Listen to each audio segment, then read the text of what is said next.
to the top off. I'm dripping like hot sauce. I got drink and it's clean raw. Baby, give me that mean mouth. Hey guys, welcome back to your girl's channel, Gigi's Reality. I'm your girl Gigi, and I'm going to be talking about Iyanla Vanzant, Fix My Life. The Mitchell brothers are back. The episode was basically a shit show, to say the least. This family, they just can't get it together. They actually, I think were the finale of last season before it went on the little hiatus. But they are back. The kids, Kizzy, the sister, called Iyanla saying, look, whatever happens, it's not working for us, basically, because whatever she told him went in one ear and out the freaking other. So the episode opens up with it kind of a recap of what was going on with the family. So if you don't know, the family has basically anything that can happen bad to a person has happened to them. They grew up with a mother that's a drug addict, a abandoning father. They went through the foster care system. Half of them were sexually assaulted. Like, they basically went through the works.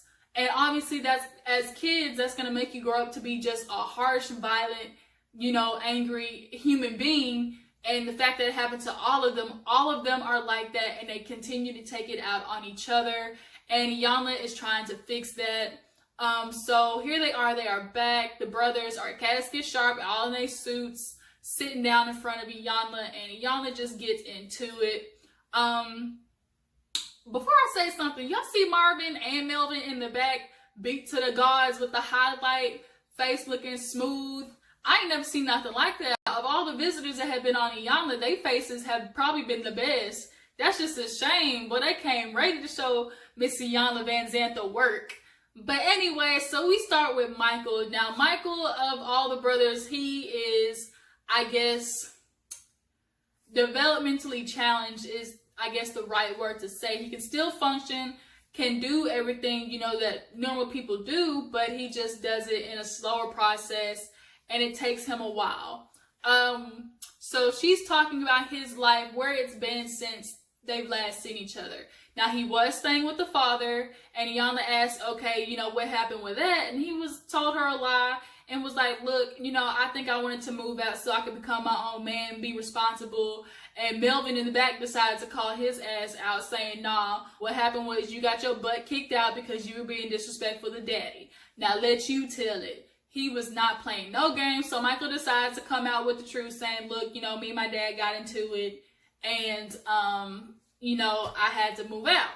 So she's saying, so what is your issue now? What is your problem going on forward? He's just like, look, it seems like nobody is wanting to communicate. I'll call everybody. Nobody answers except, I think, the one she calls Pastor and Marcus. They talk, but Melvin and Marvin just aren't down for the get down. He's like, Melvin will ignore my calls, never call me back. And at one point, I felt depressed, didn't know what I was doing, wasn't working, and I wanted to kill myself. And obviously that hit Iyanla, and she was like, he was saying, like, it seemed like nobody wants me here, so let me do everybody a favor and not be here anymore. And so you can see Melvin's face kind of change, and so Iyanla asked Melvin, like, is that true? Do you not call him back? And he finally copped to him, was like, yeah, you know, I don't answer back, but to be honest, I just don't have the patience for it. Now, I get that y'all are, you know, trying to recover, but I mean, like, dang, like, he was, I mean, it's good that he was honest, but it kind of obviously hit Michael, because it's like, dang, you don't even want to talk to me? That's what it was like. So he's like, I don't have the patience for it, and to be real, there's nothing I have to talk to him about. We don't have no same interests. His day is boring. Like, what are we going to talk about? And to me, it was kind of like, well, dang, like, even if y'all don't have the same stuff to talk about, just give him a conversation so he knows that you care. Sometimes you got to do stuff for your family that you don't like doing. I mean, if it's the means of life or death, because he's feeling like y'all don't want to talk to him. So just give him that much so it at least he knows that you care. So that causes Michael to blow up. He stands up, starts throwing his arms around, like Cuba Gooding Jr. style, and it's like, look, you love me, I love you, we gonna be around, so there's no getting rid of me and all this type of stuff. And Iyanla has to calm his, sit his butt down, and she was like, look, it's okay to say you don't have patience, but like, that's your brother. Like, what about I told y'all communicating? And she was like, look, Michael, it's great that you want to talk to them, but you can't do it this way. I tell y'all, you recharge your battery. And she was like, Michael, it's okay to say, look, I love you and I miss you. And that was basically a good, simple answer. Instead of, getting angry, that's always their first resort, is to blow up and get angry because the other person isn't getting what they're saying. And at this point, Marcus beside him with the braids is kind of getting irritated. You see him just like getting riled up inside.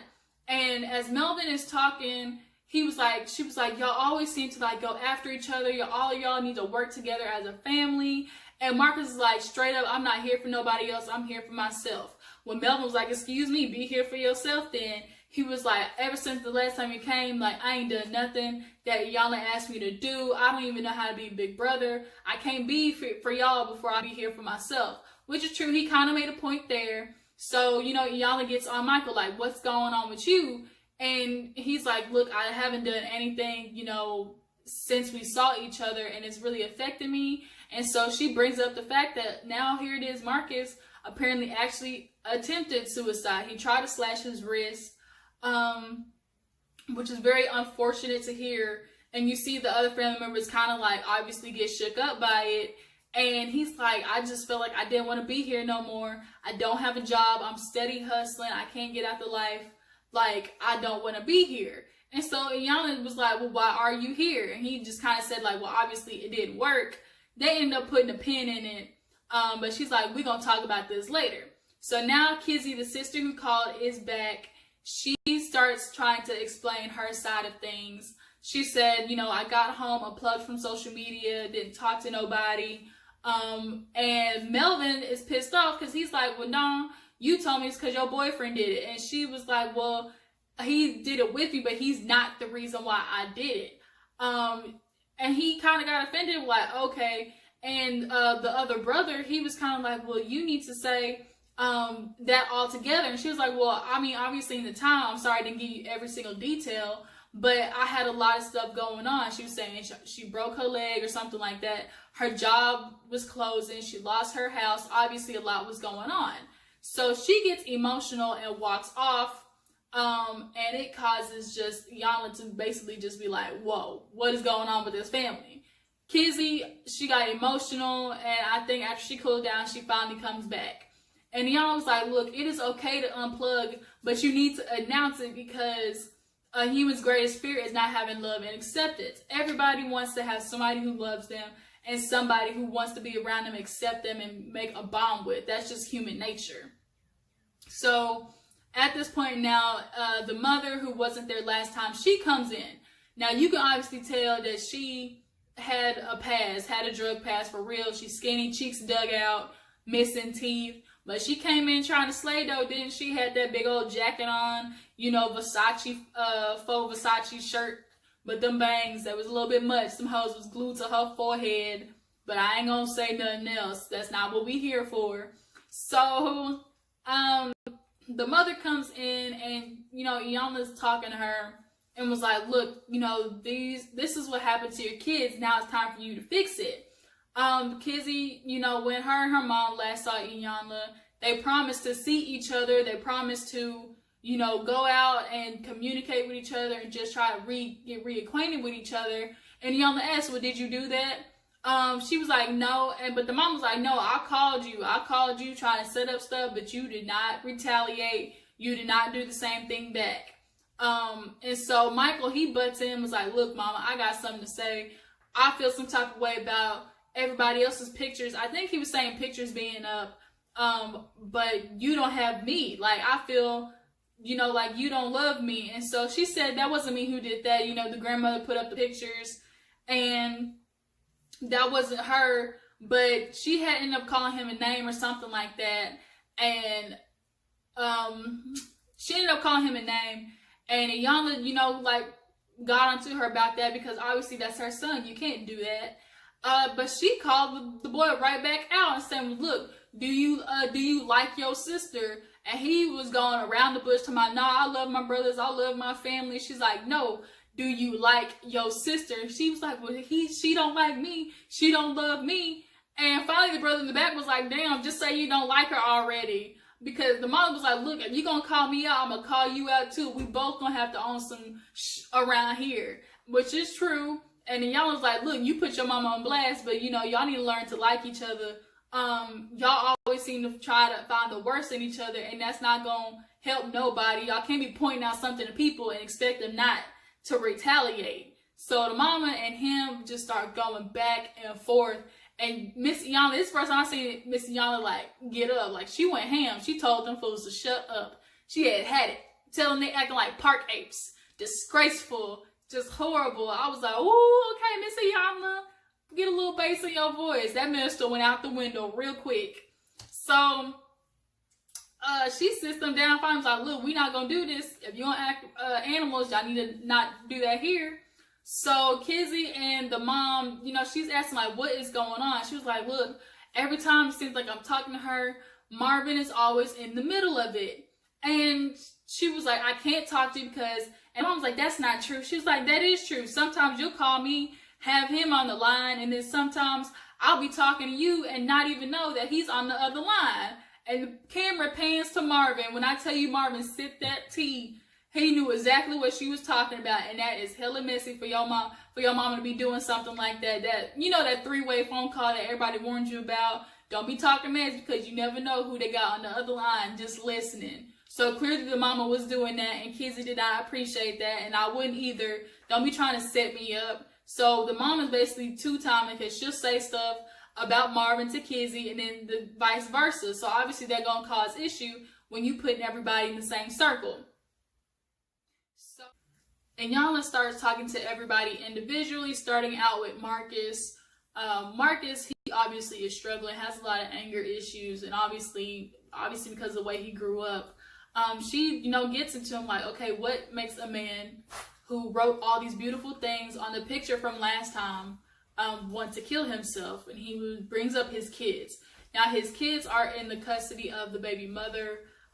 He explains like when we first got together and she was pregnant, I was still hustling. She didn't want that around the kids and decided to leave. He's like, I understood like it was for their safety.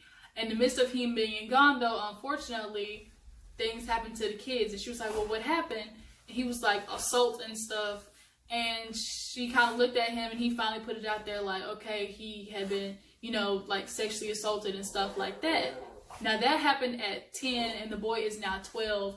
And he was like, it was so hard for basically, they had to relay it through my son, you know, what had happened. The son was very hesitant to say, and he just felt like that's it. Like I haven't done what I was supposed to do as a father. Here it is, my kid got sexually assaulted and I couldn't do nothing about it. And he wanted to end it all.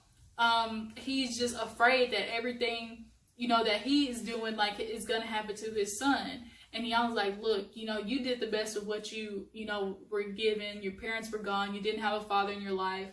Now, he feels like it's too late, but Iyanla's like, it's never too late. Like, you remember what it was like when you didn't have a dad at 12. You know, don't do that for your son. So she's like, you have to be better. Elevate yourself. Get out of hustling and do good for your son. So here it is. We need to talk to Mikhail. She calls Mikhail the pastor because he's like the mature one of the group, knows how to control his emotions way better than everybody else. He's really like cool. She was like, you know, I like you. Like, you have a good way about yourself and you're very mature and you know that, but you don't say it. And it's very clear to him, you know, I don't want to say better than the family, but you know, he is better than the family basically. But she's like, you don't say it, but that's okay because it's not in your nature. Now, she's like, okay, what do you want to do? Like, what is your plans ultimately? And she was like, you don't act like your family. You know, you could do something with life because you are great. She starts giving him all these affirmations that he obviously hasn't heard before. And she's like, did you think about going to college? And he was like, well, you know, no. And she was like, okay, well, what do you want to do? And he was like, oh, you know, child psychology would be cool. He's like, you know, I would, you know, want to help kids and stuff like that. Awesome. But then all of a sudden he shuts down and I was like, okay, wait, what happened?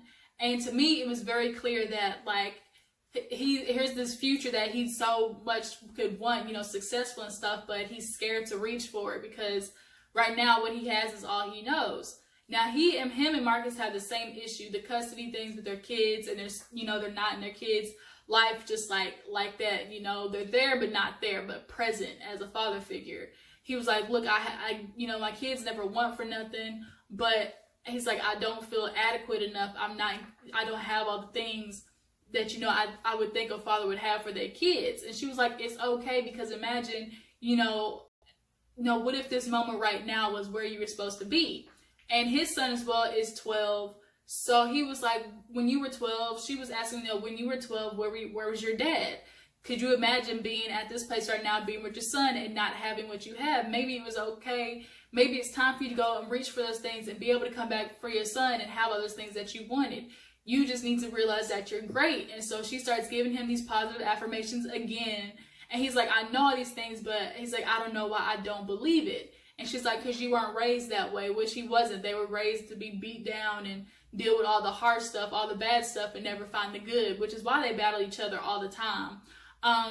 She was like, you know, we're going to get you there. You just need to know that, you know, you have all this greatness in you, and you need to start, you know, pushing for it, but you are holding yourself to this family because you feel bad. And we're going to stop that today. We're going to make sure that you go out and expand, you know, your horizon, and your family needs to let you go. He needs to be able to know, you know, feel like he can let go of his family and strive for success, even though they haven't done it yet. He kind of feels guilty for doing that, which is very unfortunate. So Iyanla gonna nip that in the bud apparently on next episode. So that was it for the premiere. It was basically the family is still not getting it together. They are fighting all the time. Drop down in the comments, let me know, do you think that Marvin and Melvin are kind of an issue to why the family is fighting so much, because they are involved in everybody's business? Do you think these guys can get it together? You guys let me know. This was a very interesting premiere. This is kind of an issue that a lot of families deal with. And maybe watching them will be able to, you know, help them heal themselves. Okay, y'all, thank you guys for watching. Please subscribe to my channel, like the video, and I will see you guys next time.